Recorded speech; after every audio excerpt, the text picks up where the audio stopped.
Troubleshooting E3 error code. Know your appliance.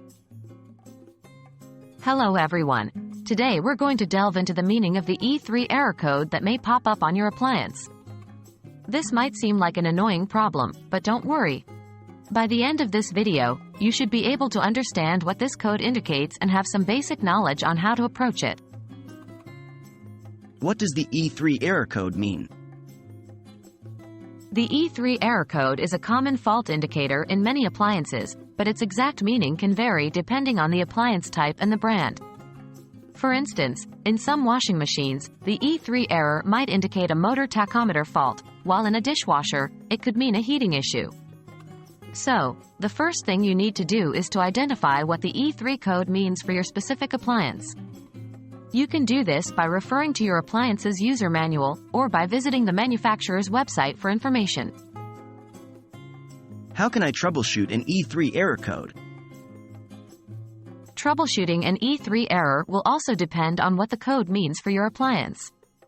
For a motor tachometer fault, it could mean that the washing machine's motor is not running properly. You might need to check the motor and its connections, or even replace it if needed. On the other hand, for a heating issue in a dishwasher, it could be an indication that the water in the dishwasher is not reaching the proper temperature. This might be due to a malfunctioning heating element or thermostat. In either case, if you're not comfortable with checking these components yourself, it's always advisable to contact a professional technician. Can I prevent an E3 error code? In some cases, you might be able to prevent an E3 error by performing regular maintenance on your appliance.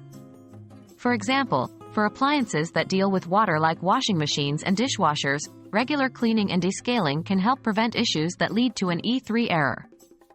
In case of motor-related issues, making sure the appliance isn't overloaded can help to keep the motor in good condition.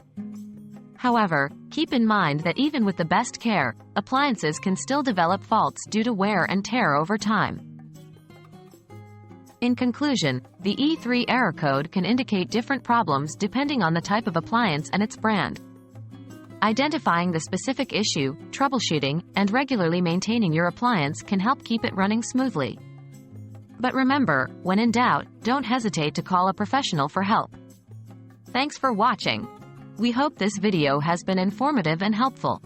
Stay tuned for more handy appliance tips and tricks.